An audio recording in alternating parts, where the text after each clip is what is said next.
Welcome to another morning at 1 Million Cups. Excited that you've joined us today.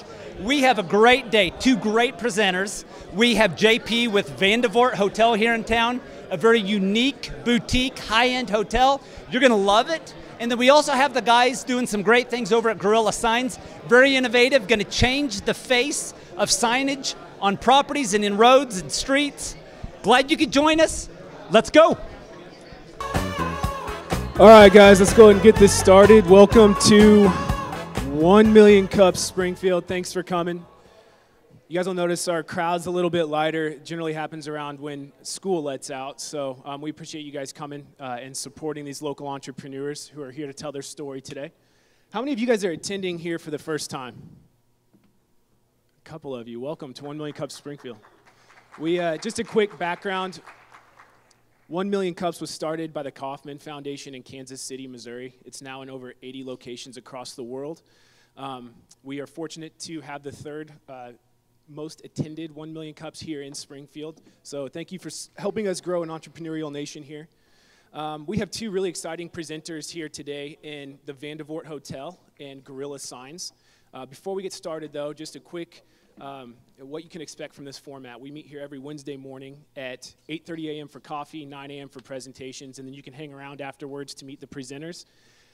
We have two local entrepreneurs come and talk for 6 to 8 minutes about what it is they're doing, and then we open it up to you guys for Q&A. So please raise your hand early, often, provide input, provide help, ask questions. That's really what we're here for. So some real quick announcements before we get started here. Real quick, these are the organizers. If you guys have questions, if you guys need help, if you have ideas for how we can make this better, contact one of us. We are here to provide a open to input. Community sponsors. These guys help us make this a reality. So Brick and Mortar Coffee caters free coffee for us every Wednesday morning. So thank you to Brick and Mortar. Database, Apple Premier Partner, provides us with our registration computers out front. We have the Art Museum, who's provided this awesome venue for us to meet at each week. And then Spark Events. Spark Events, man, they do a great job with our AV. If you guys have not checked out our YouTube channel lately, you will notice that the production quality has been enhanced greatly.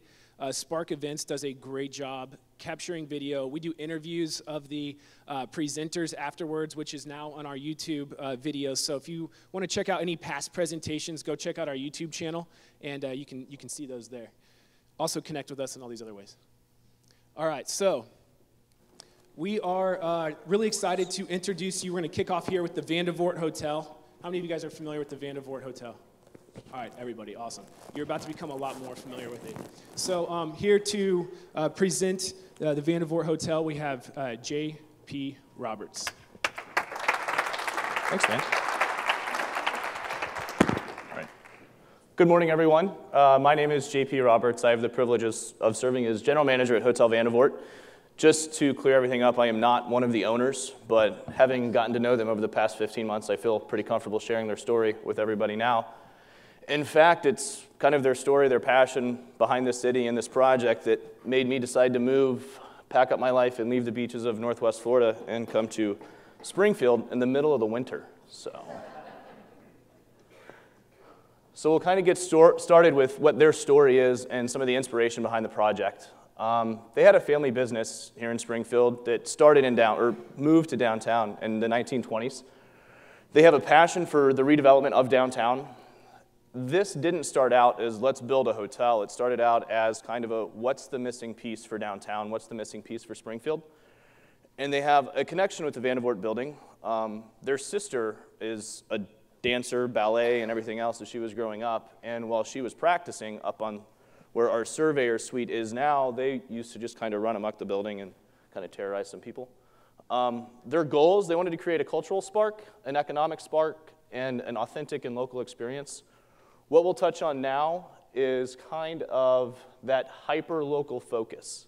A lot of people talk about supporting local businesses and supporting the community, but through the construction process, the design process, and everything else, the McQuarries really kind of walked the walk instead of just talking the talk, and then we carry that through the operation of the business.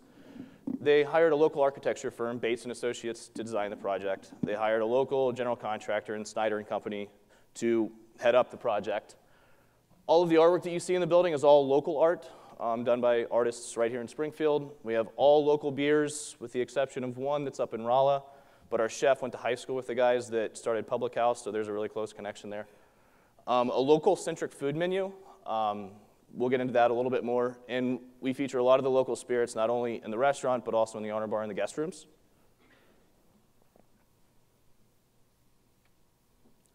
Now we'll go into the design. One of the owner's wives is the lead designer on the project, if you will. We just kind of stay out of the way when we're talking about stuff because we're going to get it wrong. She'll correct us on it. But we definitely embrace the history of the building. It was built in 1906. It served as a Masonic temple for the better part of 80 years, and then it was miscellaneous office space and everything for a while. But throughout the building, when you come in and take a look at it, you'll see where we pay homage to the Masonic history of it. It's not a Masonic-themed hotel by any means, but you can really see it when you pay attention to the details in the building. Some of the textures, there are a lot of different textures throughout the building. In fact, it's actually kind of fun and entertaining for us to watch people walk around and touch things and rub the wall, and there's a lot of dimension to everything. Some modern warmth. You'll see a lot of interesting lighting fixtures and natural light through the building. Our lighting schedule and bulb schedule is an absolute nightmare, trying to keep up with all of the different bulbs that we have in the building. John helps us on that one. When we get into some of the rooms, we'll talk about how they were able to incorporate some of that natural lighting. The social focus, we don't call it the lobby when you walk into the hotel. We call it the living room. It's downtown's living room. It's open to pretty much anybody and everybody. Just come in, hang out, have some food, have some drinks, or just sit there and work, whatever you want to do. So some of the green technology, we are going for our LEED Gold certification. We're still going through that process. We've had a lot of the testing and everything done. It's looking very, very promising. So LED lighting pretty much throughout the building, high efficiency HVAC, occupancy sensors in all of the bathrooms and all of the guest rooms. We're currently working on, this is an example of one of the light switches in the room. We don't actually have any switches, they're all just push buttons. But we're actually working on a welcome experience. When you walk in, when your key hits the door for the very first time, it kind of leads you through the lighting and how everything works in the room. It turns on the television so you have the audio experience as well. We're almost there. So the hotel, this is the front entrance right off of Walnut Street in Robertson. The one to the right that you see is the northwest corner. You'll come in from our parking lot that's dedicated for overnight guests, and then you just come straight in.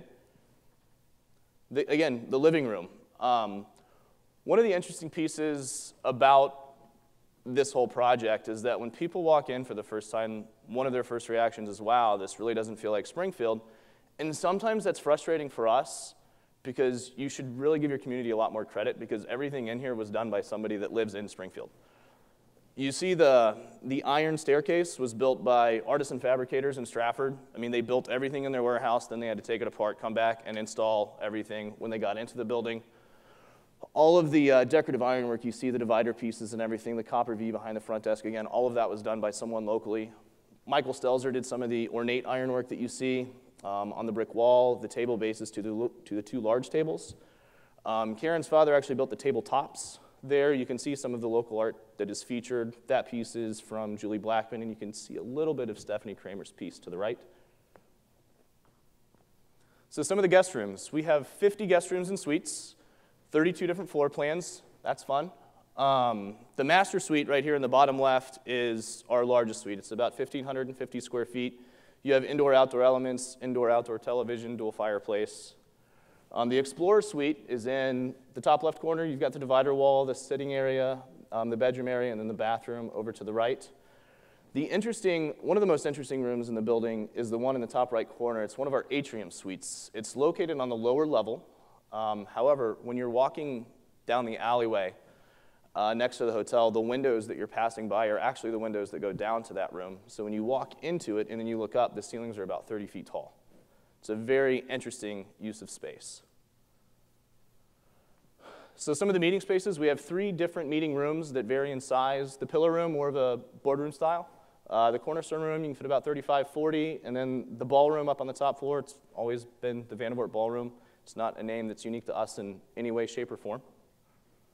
So we'll just kind of go through those real quick.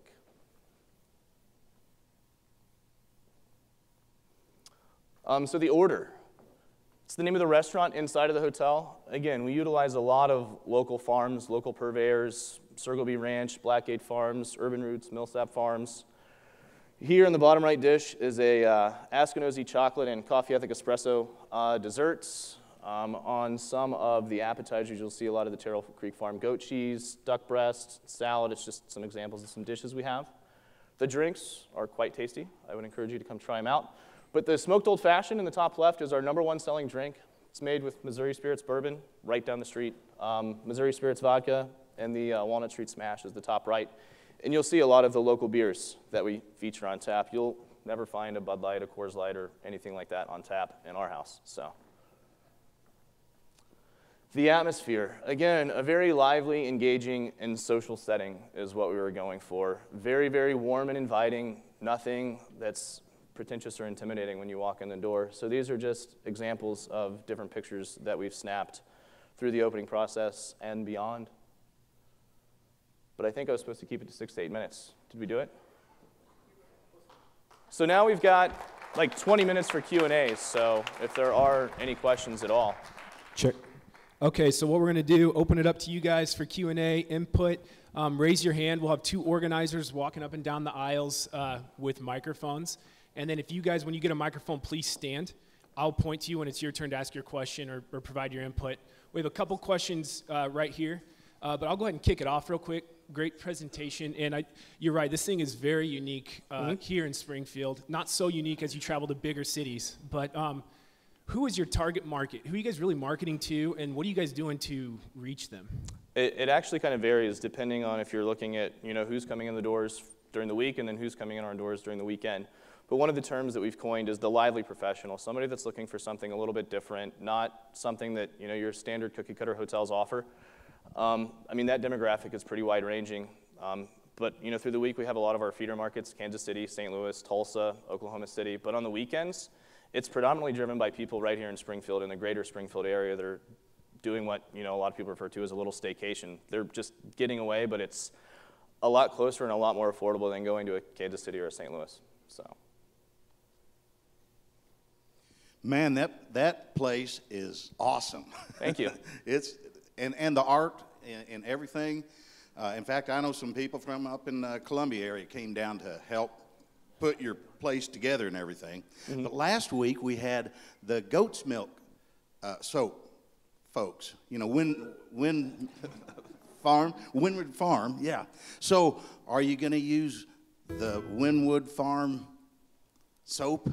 Goat soap in the Probably bath? not. We actually have had a very positive response to our soaps and lotions and shampoos in the room. I mean, there have been several occasions where people have asked for it, and we just ship them a gallon, and at the end of the day, they're paying around $70 for it, including shipping. So we're probably going to stick with that one.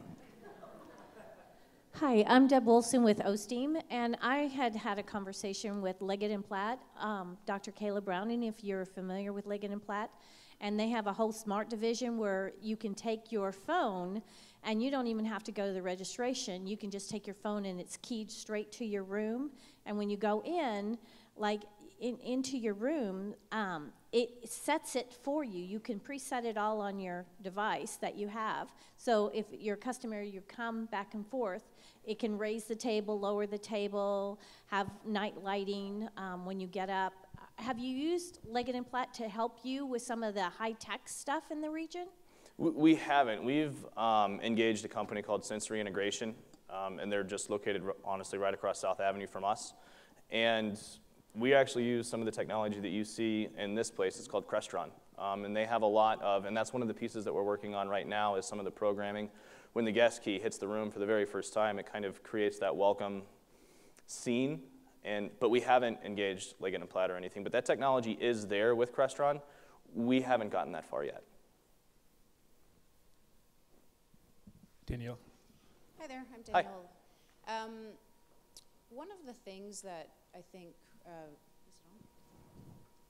One of the things that I think hotels struggle with in terms of having a restaurant on the premises, which most do, is convincing people to go to the hotel for a meal. Having been to the Order, I think it's one of the best restaurants in town, and I lived in New York City for 7 years before coming here, so I can honestly say that. What are you doing, though? I don't think it's sort of getting the accolades that it should on some of the food, and your drinks are excellent too, by the way. They are. Thank you. And thank you for the compliment. That's a challenge that everybody faces because of such mediocre or poor experiences they've had inside of hotel restaurants in the past. I mean, I do get frustrated when people come up to me after they check in and ask me how to get to Flame or how to get to Metropolitan Grill, but it's just the nature of it. They have these places where they know they can go get a good meal, and sitting there trying to encourage them to come in is a challenge, but it is something that we're working towards with pre-arrival emails that are completely food-centric. So when the day of arrival that somebody's getting there, we want to hit them with something that says, hey, this isn't just a hotel restaurant, but it's a challenge, and there's really no silver bullet to encourage somebody to, hey, let's try the restaurant in the hotel. It's tough. Tony?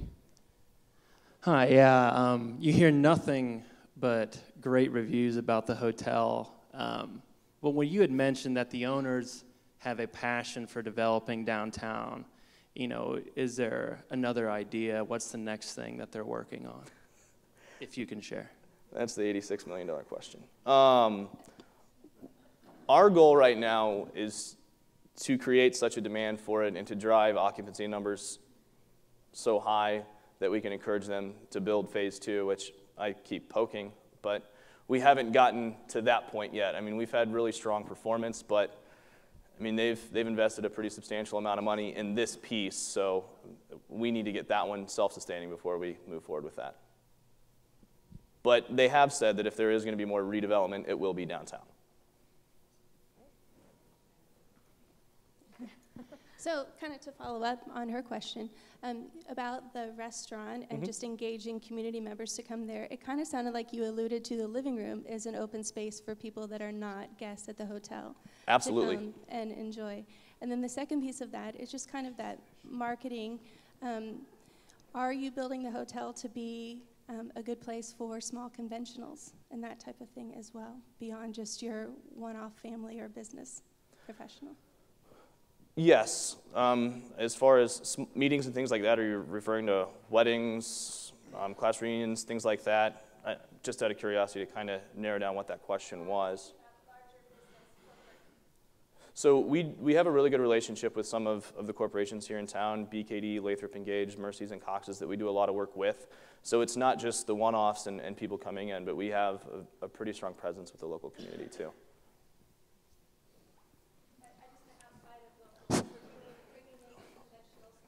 We do have some stuff. It's just our space sometimes isn't conducive for that. If they want to bring a large group in, we only have 50 rooms, and the ballroom's 2,800 square feet. So it's kind of challenging to go after those really large pieces because we have had up to 200 sitting in there. It's tight. It can be done, but that's kind of our max number on that.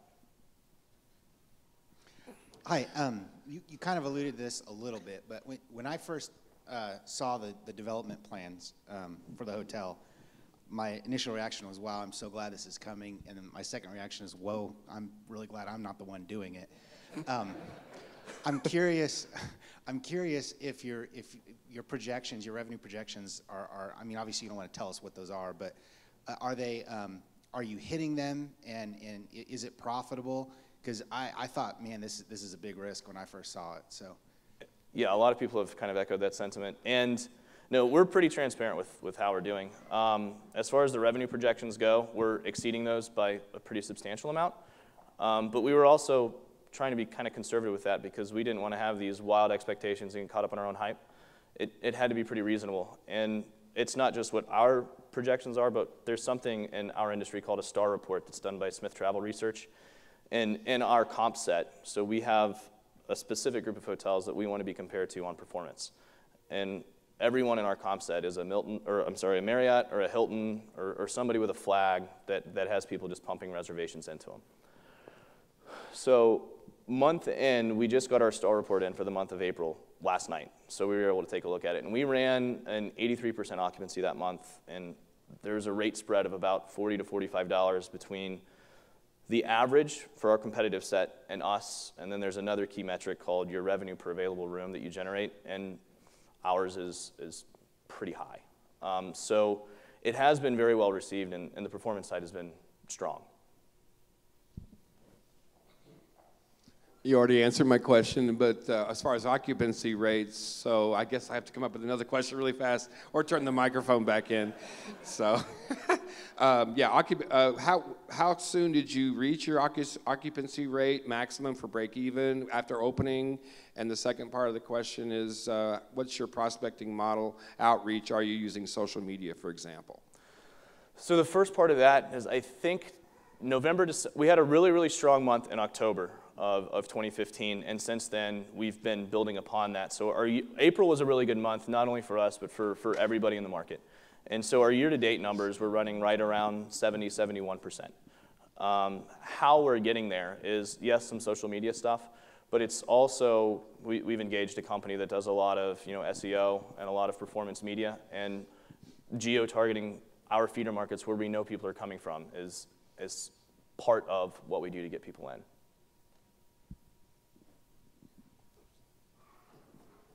Hi, I'm James Bond, and usually get better reaction. Anyway, my question would be: most of the bigger cities now are going to where they're selling the suites, and also incorporate that into their occupancy numbers, or they're long-term leasing them because of the influx of urban renting downtown, selling the homes from the suburbs. Something you guys only have 50 spaces, but something you guys maybe looking into for that consistent revenue, or because it's only 50 rooms, not right now? Not right now, and somebody actually asked me, it was actually Michael Selzer, who's one of the artists that did some of the stuff in there, but we were having a conversation about something just a couple of weeks ago, and he asked me, he's like, how often does that master suite stay booked? And just being in there every day, I know it stays booked pretty consistently, but to be honest, I had never accurately quantified that on a monthly basis. So we looked at the month of April, and it ran at about 86, 87%. To answer your question, if somebody wanted to pay me that amount every month, I would say okay. I don't know if we're going to find that. So, JP, as you know, I'm with KTTS, and this is more of a compliment than anything on how it affects our community as a whole. We have had some of our artists, when we do our concerts, stay at Hotel Vandivort, and they are going back to their record labels, they're going back to their agents, to their communities, and bragging about their experience in Springfield. A key part of it is their experience at Hotel Vandivort, and we appreciate that. Thank you.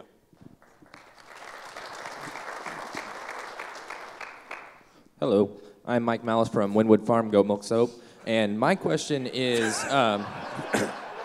my question is, what's up with this bathroom selfie thing that I see all over Facebook? Like, is there a sign on the wall that says this is the best selfie in Springfield or something? Absolutely not. In fact, it's something that almost never happened. And in fact, when we opened, we were looking at changing out those light fixtures that are in those bathrooms because we thought that they were too bright. And pretty early on, we started seeing pictures, and we're like, well, we kind of know where that's at. And then it just took off. I mean, it's not something that we push really, really hard. In fact, I think it's kind of weird. But it just went, and we're okay with that. Do you have one? How many people in here do have bathroom selfies? Okay. Okay. Just curious. Did you really? That's awesome. I mean, I've seen LinkedIn profile pictures that are taken in our bathroom. It's pretty interesting. Hi. I'm Sony Hocklander, and I was just at the hotel this morning at a lovely breakfast in your ballroom. For the Harmony House? Yes. Okay. So I'm on the board there, and I just want to compliment your staff. They did great. We went out early to check some things, and they were very responsive. They mentioned how many meetings were happening this week. It seemed one after another, and I'm wondering, first of all, is that a part of the revenue and part of what Vandivort's trying to do is to reach local business with people coming to the hotel for these kinds of meetings. And second of all, I was rushing so fast to get here, I did not get my bathroom selfie. You can always come back. That's not a question. The answer to the question is yes. Driving those meeting spaces is a very big revenue opportunity for us and one that we're focusing on a lot. What's interesting is that one of the groups that has been in all week is an international company that's based in Sweden. And they've been a really, really good client of ours. We did a really cool 7-course pairing dinner where they just kind of gave us free reign and said, okay. And they had executives in from Dubai and France and Mexico and everything else. And so it's not just a local business. The other group is based in Baltimore, Maryland. That's got some of the space today. And then, I mean, local stuff like Harmony House. But it's a huge revenue opportunity for us and one that we're looking at closely. Well, fantastic. Thank you so much for an incredible presentation. Thank you for what you bring to Springfield. We're all about building the entrepreneurial community. So we like to ask, what can we as a community do for you?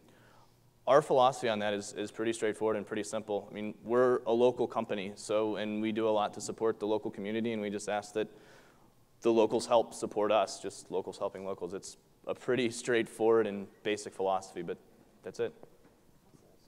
All right.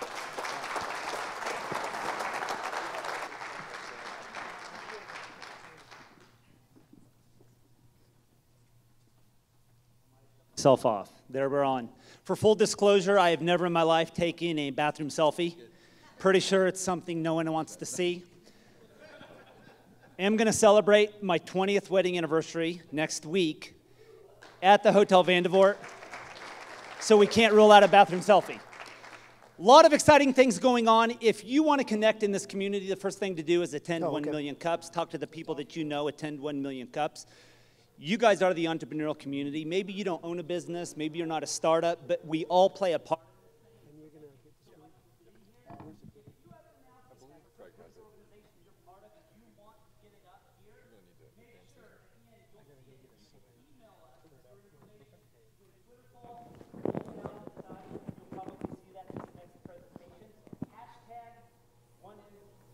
MCSGF, and you can throw your announcement up there. We can read it during the presentation. Right here, eFactory, Brian Kincaid, I saw him in the crowd somewhere out here in the back. They have an incredible way for you to save some money on taxes. They have been awarded $75,000 in tax credits through the Department of Economic Development Small Business Incubator Tax Credit Program. That's a lot to say. If you give to their cause, the eFactory, you will actually have the ability to write off a good amount of that, well, all of that. So in your giving and then also on the gift, both. Talk to Brian Kincaid about that. Email him, Brian Kincaid at Missouri State. Springfield Creatives monthly meeting, how to lose a client in 10 days. Everybody want to know that? Attend tonight, 6 o'clock, Missouri Spirits. Association of Information Technology Professionals, their monthly meeting, Thursday, May 19th, 5:30 to 6:30 at Brewco. OSTEAM, always great to have OSTEAM in the crowd. Upcoming organizational meeting, May 20th, 10 to 11, the eFactory. Saturday, June 11th, 10 to 2, Innovation Fair at the Library Center on South Campbell. Make sure you connect with them, always great times. Missouri State and the SBTDC. Rayana, that's a mouthful right there, but the Successful Business Planning and Funding, June 8th and 9th, cost $139. You can see where to register. Check out our social media. You can find all that information. Refine M, lots of ways to connect. Ozark Regional Agile User Group, and then Advanced Techniques and Stakeholder Management. NK, out in the crowd most often. Talk to him if you have any questions about that. Got an announcement. Send it to that email address. If you have not followed the 1 Million Cup Springfield blog, it's called The Refill Station. Find it on Medium at 1 Million Cups, SGF. Follow us on all social media. Join the conversation, hashtag. And if you know someone that would make a great presentation, whether that's you or somebody you know, here's what we focus on most often. Companies within their first 5 years, they can be a success, they can be an idea, they can be struggling and just need some feedback from an audience like you. Have them present. Go to 1millioncups.com/Springfield. And I want to call out our blog writer, Nathan. Where are you at? Nathan Gregg, right here in the front. Runs a company, runs a company called Innovate Today. They've just been accepted into the Sprint Accelerator. So let's give them a hand. And I didn't see him here today. Drake Hughes and his crew at Sustainable by Nature. If you have not seen the article, you can find an article that was written about them and their partnership with the Price Cutters on the KY3 News app. And with that, we have some very excited guys. Ken over here and Russell with Guerrilla signs. Let's give them a hand.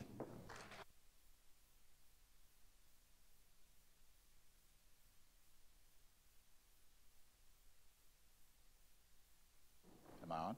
Yep. Hello. There you go. Hello, I'm Ken Coleman with Guerrilla Signs. I'm a co-inventor, co-owner of Guerrilla Signs. I grew up here in Southwest Missouri most of my life. I 2 years ago, this month, went to my first Million Cups meeting, and I sat in the audience just like you're sitting there right now. And in fact, it was the first week of May, and I sat there reflecting on something that happened to me when I was 12 years old back in Wichita, Kansas. Back in Wichita, one day I was sitting in a lawn chair watching my uncle, who was the head of the Board of Realtors in Wichita, Kansas, do a ribbon cutting of the new football stadium for Wichita State University. He was also the #1 realtor in Kansas at the time, sold the first $1 million worth of real estate. And of course, I looked up to him. And he was also the head of the booster club for Wichita State University. So he had just raised the money to build a new football stadium. That was the reason for the ribbon cutting. So he leaned down in my ear just seconds after he did the ribbon cutting, and he said, "Do you want to go with me to watch the first football game, Wichita State play Utah?" And yeah, of course. And so 3 days earlier than that, or actually later that day, he was doing an open house. And he opened the trunk of his car, and he was pulling a real estate sign out of the back of his car with a blanket wrapped around it about 3 times. And I said, "Uncle Ray, why do you have a blanket wrapped around your real estate sign?" And he looked at me and he said, "Well, because real estate signs rattle a lot, and they take up a lot of space in your trunk." And he said, "They're hard to put up." And he said, "In fact, you know what, Kenny?" He said, "Someday somebody's going to reinvent this sign and make it collapsible like the lawn chair." And he said, "And they'll make it to where it'll be easy to put up with no tools." And he said, "Anyway, it's going to happen." Well, the reason I remembered that was a few days later I was on the airplane, and I'm sitting next to the coach, football coach, and his wife, and all the A-string, and I'm looking out the window of the plane, and I see my mother pull up, who I hadn't seen for 45 days. And it was on the private airstrip. And so I got off the plane real quick. My uncle was standing out there talking to her, said goodbye to her. She looked at me kind of funny, and she said, "You know," she goes, "I don't think I really want you to go on this flight." She said, "I have a premonition." And I said, with tears rolling down my face, I said, "Mom, you just can't do this to me." And she said, "Well, you know." And so my uncle, being the kind of guy he was, he said, "You'll go with me next time." My aunt went in my place, and I went on to school that day, got out of school, turned the TV on, and saw the plane had crashed and everybody on it died. Well, you can imagine the impression that left on me. Well, 7 years later, here in Springfield, Missouri, I became Rookie of the Year and the youngest realtor in the state of Missouri in the Springfield Board of Realtors. I went on to sell $1.6 billion worth of real estate in Southwest Missouri, one of the top all-time producers here in Southwest Missouri. Well, you can guess every time I put a real estate sign in the ground what I thought. So I set in the Million Cups deal thinking, you know what, I'm going to go do that sign. But I wasn't an inventor. I'm a marketer, probably better marketer than salesperson. So I thought, well, how am I going to get this sign? So I literally prayed on it for 2 weeks. At the end of 2 weeks to the day, I got a phone call. And it was from one of my old real estate agents. And he said, "Hey, I've been thinking about you the last couple of weeks." And he said, "I got this brother-in-law who's an inventor. He's 28 years old." And he said, "I just think the two of you are supposed to meet." And I said, "Well, why?" And he said, "I don't know. I just think you're supposed to." So I met Russell Smith, and that's my partner. Russell? Hello. Sometimes I tell people that I'm the answer to Ken's prayers. Russell Smith, I'm the co-owner of I'm going to walk you through a brief demonstration of our product, but I'd like to start with this video here real quick. You'll notice that there's a solid stake that slides out the bottom of the frame itself. And what this is going to allow us to do is to use the frame itself to drive the stake into the ground. You'll also notice that the same frame is designed to reverse drive the stake out of the ground as well. The whole purpose is that there are absolutely no tools to set up or to take down this 4x4 sign. I'm going to move this over here so it's a little bit more visible. I'm going to start by removing the 4 arm pins here. allow me to do is it's going to allow me to rotate the arms into a horizontal position. This is going to make it a lot easier for me to attach a banner to the frame. Now, notice again, I'm still not using any tools of any kind. I'm using the pins that were holding the arms closed. These are the same pins that I'm using to attach the banner to the frame. So it's very slick design, very convenient design to use. Now, once I get 3 of the 4 corners attached, this is where things start to get pretty cool. You got to know the first one of these that we introduced to a real estate broker down in Branson, we delivered 24 mini billboards to him, and he literally got tears in his eyes when I said he could put them all in the trunk of his car. You'll notice that just by lifting the arm up and down, I can set the 4x4 up and take it down. It's a very easy product to use. Again, the whole process does not require any tools of any kind. Now, once I get this 4th corner in here. I'd give Russell a long list of things I wanted the sign to do, and I asked him, do you know anything about signs? And he said, no. And I said, well, probably good. Now, another interesting property of the sign is that it's easy to transport and easy to store. You'll notice here from the video that there's a very small woman easily pulling the 4x4 sign out of the trunk of her car. This image on the right just kind of shows you how much room there is, even when the 4x4 is in your trunk. And then the image on the left just shows how neatly they can stack for storage.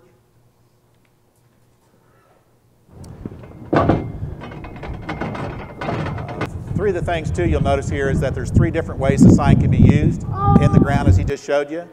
Also, on the bumper hitch, which is great for car dealerships and a great way to back up out in the street to display the sign. Also parades, politics. And there's also the indoor version. It has a stand like you just saw him use, and you can actually do a full 8-foot-long banner, which is pretty cool, unique. I wanted to introduce somebody real quick. He's our new PR ambassador. You might have saw him at the Mother's Brewing event recently. His name is Ruskin. Ruskin, you want to come out real quick?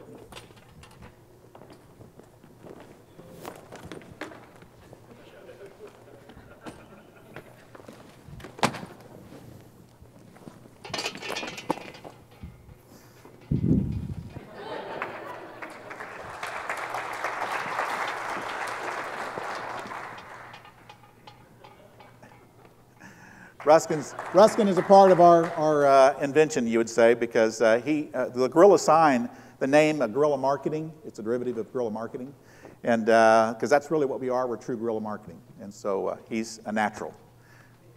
Yeah. All right. One of the things that was a motivating factor for us to build these signs is there's $5.5 billion per year in banners alone. So obviously it's a huge industry. The problem is there was not any frames to put banners up with. This was a niche market, and which is a very important one, because true guerrilla marketing is the ability to be able to market a small to medium business effectively and affordably. So our signs allow that to happen. There's been a great deal of success. We started selling them the first of the year, and we've sold a number of them since the first of the year. One of the things that did happen was shortly after we presented the first time a million cups a year ago, our very first sign that we presented was, I don't know what happened, but it was a small sign. And we got invited, well, immediately after that, we did that presentation, the National Association of Realtors came out with in a magazine that said, most likely sign of the future for realtors to use. Well, you can only guess how many orders we had within the next few days, and we weren't prepared to build them yet. So it actually kind of made us nervous. And then a few days after that, a company by the name of Keller Williams invited us down to Austin, Texas. And we went down to Austin, Texas, and we displayed the signs to 35,000 real estate agents. But just before we left to go down there, I asked Russell, I said, can you make me a big version of the small sign? And he said, sure. And I said, so we can use it as an indoor display. Well, that was the sign that was the real hit. The small one was great, but the big one was what everybody tuned into. Open houses, and I mean, really, anywhere that you need a sign, it really worked out great. What we were after with the sign was to empower yourself as a business. always have a sign ready to go, no tools required, assemblies in just 2 to 3 minutes. It's the world's first fully collapsible 4x4. It's clean and professional in appearance and sticks above the top of vehicles, which on the bumper hitch, it's actually 10 foot tall. So we'd like to open it up to question and answers. Great. If you'll go ahead and raise your hand, then we'll take a couple questions. Okay, great.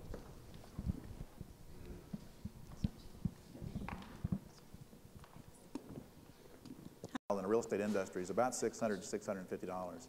The very first real estate agent that I talked to said, I just bought 10 of them this winter, and he said, I spent $11,000 for 10 of them. And so I said, well, you'll be happy to know that you can own our sign for less money than that. The really cool feature of our sign is that the faces are interchangeable, and they're only $60. So it really does empower you to have an actual marketing campaign out in front of your business. The frames, quantity purchases, the prices come down. We're still working and adjusting the price structure, but the price is $550. Okay. But we are in. When we came back from Austin, Texas, Keller Williams actually wanted to buy the rights to our signs, and we were very flattered by that. But we were determined to come back to Southwest Missouri and have as much impact here as possible. I have 6 kids that graduated from Missouri State University, and 3 of them with marketing degrees, and they said, Dad, you need to start here. So the commitment was to start here, and Southwest Missouri has been great in receiving the signs. So Great. I just have one more comment. Sure. It's nice because it looks like it's more difficult to steal. A lot of people steal signs, kids and that kind of thing. Yeah. So, well, it's actually, when you look at it, it's such a clean and professional design that you don't even think that, oh, I can actually remove that from the ground. It looks like it's a solid, professionally done, professionally mounted sign. So one of the things I'd asked Russell to do is I said, can you make it to where it doesn't look like, it doesn't say sign. It's just, it says your company. And so he did it with just minimal posts, and that's all it really shows. There's no framework. Traditional signs have a lot of framework around them and all.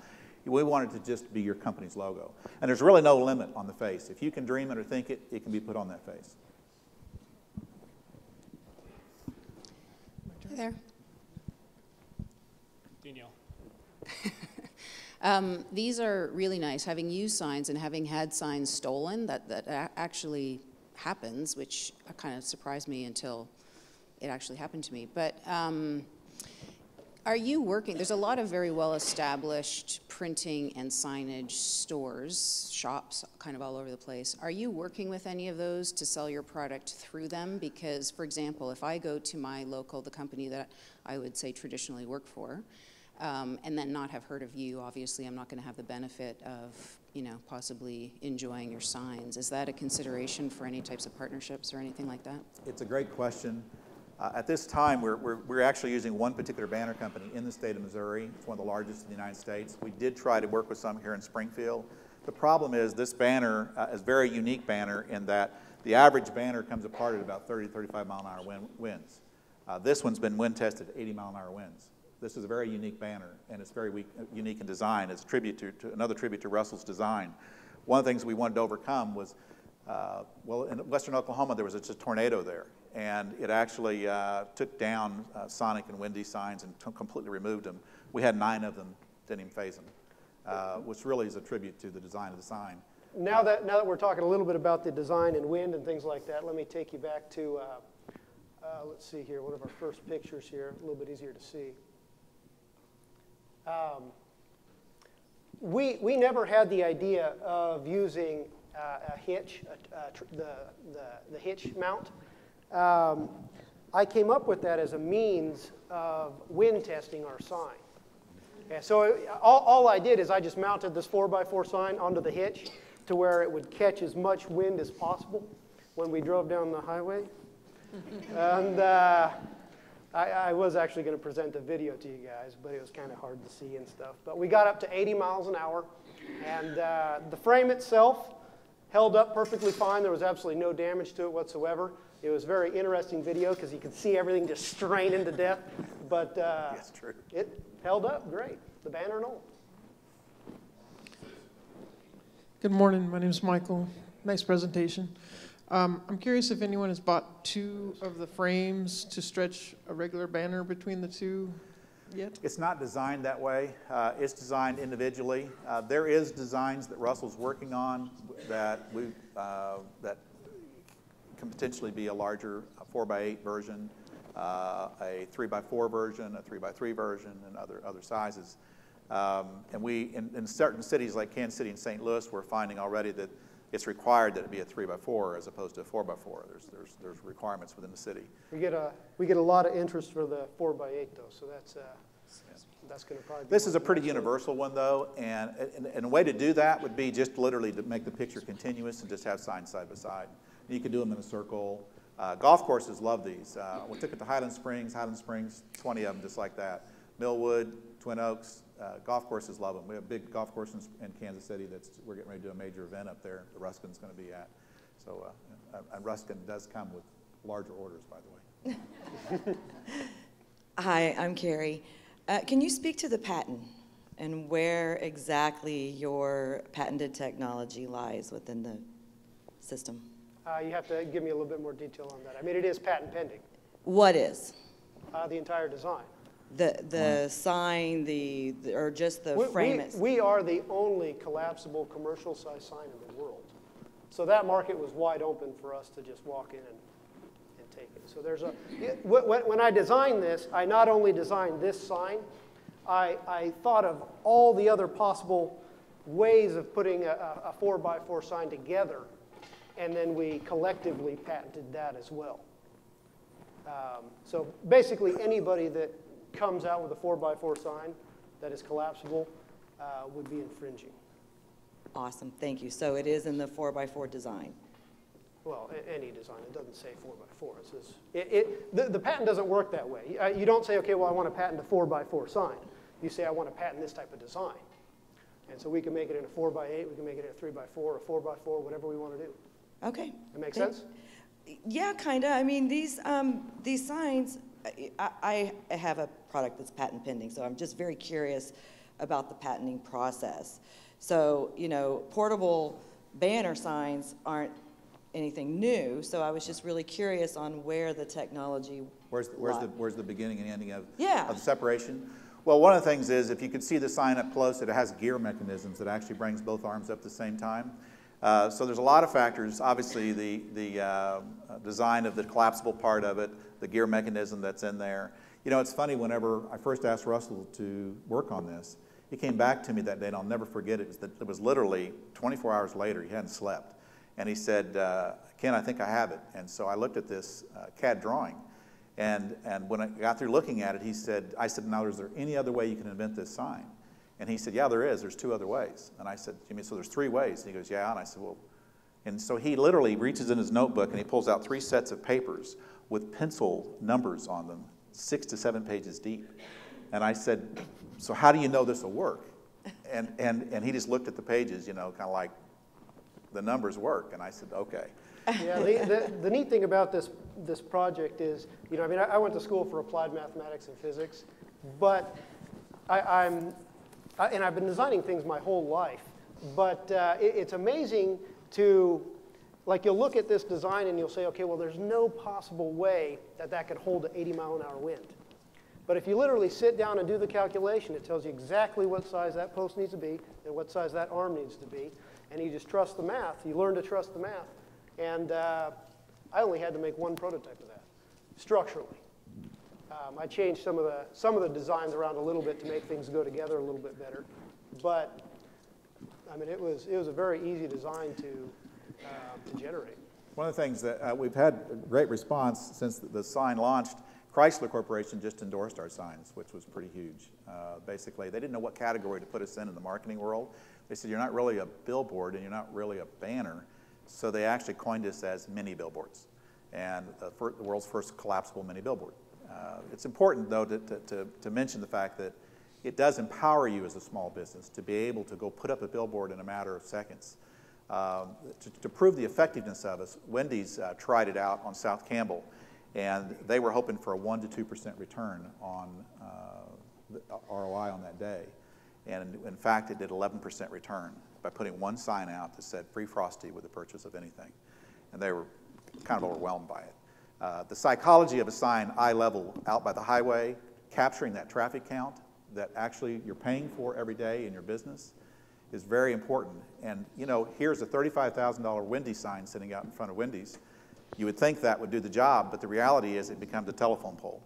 It becomes cliche, and that's why it's important to change your message out periodically. That's the value of the sign, is to be able to empower yourself to change your message and have a different ad all the time. Okay, I have a question. I love this idea.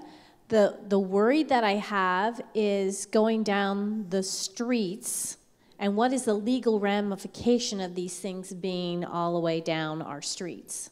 Or what is the process in allowing those kind of signs down like our neighborhood streets? That one's for you, Ken. Yeah, it's not intended for neighborhood streets. He's got it in front of a house because that's just where this happened to go up. It's not allowed in front of residential housing, except for maybe an open house or something like that. It's really for small businesses. We will have a smaller version sign that will be for in front of real estate, although commercial real estate it's ideal for, and it will work great for commercial real estate. As far as signed ordinances are concerned, we showed this to the city administrator of Springfield. He loved the sign. In fact, he even made the comment, we may change the sign ordinance to allow only design signs that are engineered in the city of Springfield, put banners up. But the reality is that city of Springfield sign ordinance does not allow any banners to be put up in town, frankly. All the banners you see in town, all those flag banners you see are all illegal. That's just the fact, and it's true across the country. But most cities recognize the fact that you need to have signage in front of your business. It's just part of it's the most affordable marketing you physically can do for a small business. So the answer to that is that people do it, and it's a matter of empowering them. I think if you abuse it, the city's going to say something about it. City recognizes, in talking to the city, we know people need to do it. We do it to kind of help control it.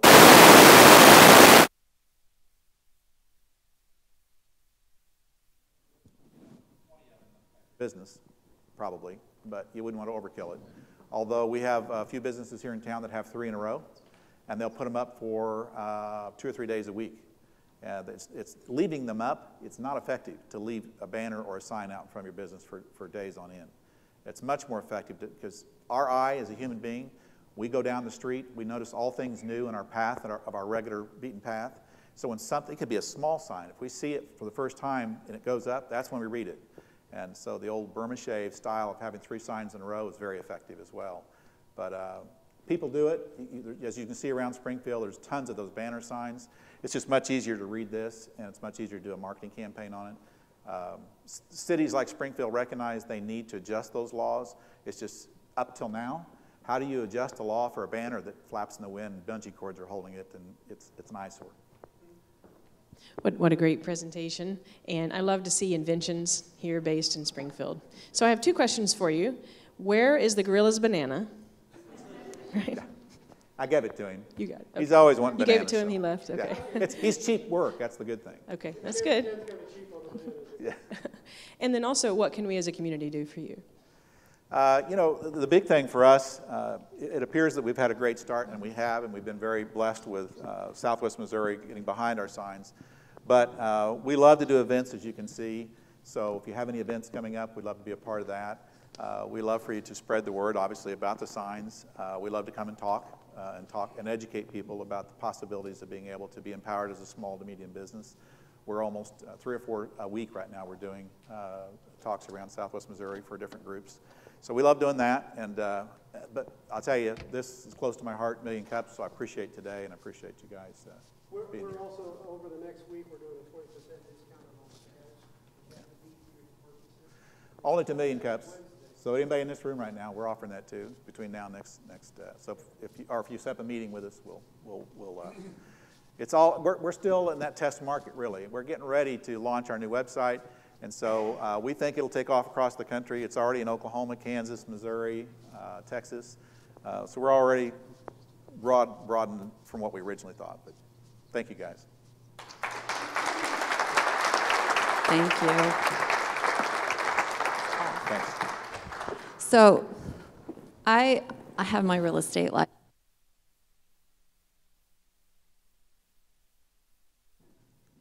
I need a sign. Oh.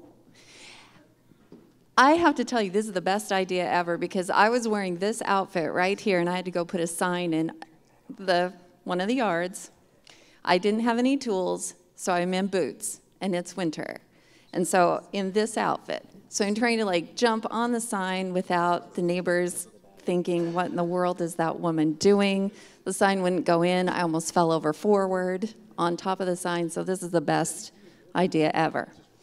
And in my phone, I do have a selfie from the Vandivort Hotel. It was my daughter's birthday, and she made us go, and in we went. So it's a really good picture. It's only one of two.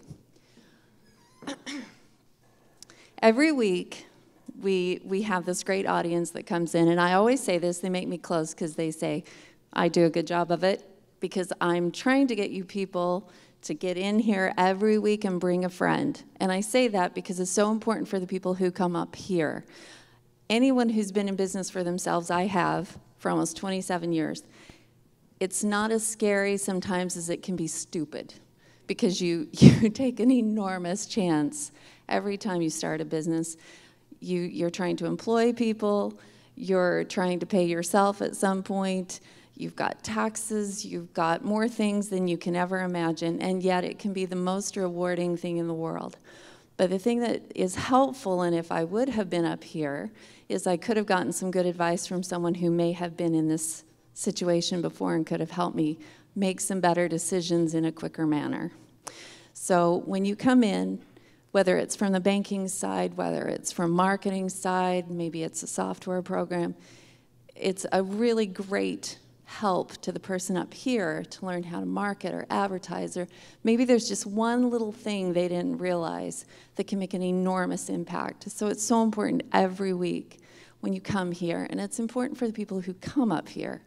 We are a terrific city for starting new businesses. It's a fact. And the Chamber has a big thing to do with that. Million Cups does, the E-Factory. So please, please bring people. Let them know that this is available. It's free. There's great coffee. We've got a great venue. And it's a great place to network as well. So I appreciate all of you. Go out and have a wonderful day. And we'll see you next Wednesday, 8:30 for networking, 9 here.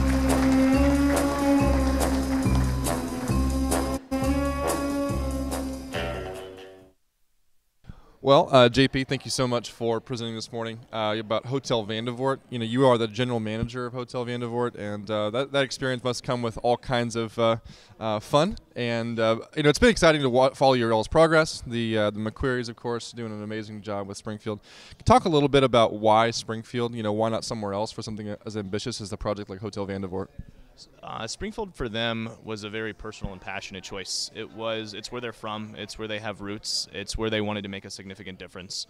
So yeah, it was a very substantial risk building a project like this in an area where a lot of local people didn't really know how it was going to perform. But they did it right. They put a lot of time and energy and passion into the project, didn't take any shortcuts, and presented a phenomenal product that we have the fortune to operate. So it's been a really exciting project, and they wanted to make a difference and leave a stamp. So this was kind of step one in that process. So. Well, and you're not from Springfield, so how have you found it so far? No, it's interesting. I grew up in the South, but I mean, folks in Springfield and folks in the Midwest have been very welcoming and accommodating, and kind of welcomed us with open arms. So it's been a great experience so far. Yeah, we're pretty nice sometimes. Of course, we want to end every presentation with the same question. We'll end this with the same question. What can we as a community do to help you? A lot of it is kind of our philosophy of locals supporting locals. I mean, we're a local business, locally owned, locally produced, and we just ask for the local people to come in, check us out, support us, and kind of help spread the word. It's just a very simple and basic philosophy. Great. Thank you, JP. All right, thank you. Hey, we are here with Ken and Russ with Guerrilla Signs, a local company here that has a really unique story. I think one of the things that I love about this is how you mentioned that you kind of had this mindset that starting a new company wasn't something you were able to do, but coming to 1 Million Cups kind of has encouraged you over the last couple of years to really take this kind of leap of faith. Can you tell us a little more about that? Yeah, absolutely. It was an inspiration. When I sat in the first one, I thought, you know, I was first of all shocked that Springfield had an organization like this, and I was impressed. It was my first time I'd came to it. And it was, as I sat there, I was so inspired by it. I thought, well, why don't I do something? And because one of the greatest ways to help other people is to get involved yourself. And so 1 Million Cups is the perfect way to do that. It's awesome. And then so you had an idea that's really what 40 years in the making, 50 years, and so. But the question was, how do you pull this thing off? So the trick, I think, is not only having the idea, but finding the right people to help you pull it off. Tell us a little bit about how you got involved with Russ, and then I'll be interested to hear your take on it as well. Well, I think that's the key, is to surround yourself with people that know what they're doing, and don't be afraid to ask. I think a lot of people, they have an idea and they sit on it for years. I'm a believer that everybody comes across a really good idea at some point in their life, because everyone has a profession, and somewhere in their profession they realize, if somebody would just invent this thing, it would help me do whatever I do. But then they never do anything with it. And they talk about it a lot until finally somebody comes out with it and they go, I thought of that a long time ago. Well, I think the answer is, and I've learned it firsthand here in Springfield, Springfield has enough talent in it that you can easily find what you need right here in Springfield, Missouri. In my case, I prayed on it for 2 weeks and it showed up. But Russell, he's a prime example of talent. But the irony of this is that he also was praying at the same time for someone who knew how to market his product. So here was an inventor and a marketer that got together, and salesperson, and so it was a natural marriage. So I would strongly suggest, and that's part of what A Million Cups is about, is networking and getting to meet other people. So I can't say enough about what I think Million Cups is doing for Springfield, Missouri. I look for this auditorium to be full this time next year. I really do. It's great. And so, Russ, if I hear this right, and I think you called it out earlier, you are the answer to Ken's prayers. So tell us, absolutely. From the engineer standpoint, how many projects like this have you worked on, and what was it about this one that? Tell us a little bit about the timeline. How quickly you were able to roll out a prototype for this? I've done about 4 projects like this. Given Ken's background, just how professional he is, how many. Basically just what he's done in his career. I decided to take this one a lot more serious than I did the other ones. And in fact, when I first met with Ken, he and I sat down and he gave me two problems that he wanted me to solve. And I remember on my drive home, going to pick up all the materials so that I could start prototyping both of them. Just start generating ideas because I really wanted to impress him. As far as the sign goes here, once I started working on it, it took me about 24 hours to come up with the concept. And then the mathematics side of things, as far as the lean engineering, minimizing materials and things like that, it took me, maybe 3-4 weeks, something like that. Again, we wanted it to be the best product it could be. Yeah, so there you have it, Ken and Russ with Guerrilla Signs. Go check them out. They're looking for a big push here, not only in the Midwest, but nationally. You guys, thanks for being a part of 1 Million Cups. Thanks for presenting. And we meet here every Wednesday morning, starting at 8:30 a.m. here at the Springfield Art Museum. Come check us out. Come sit in the audience. Come help our local entrepreneurs.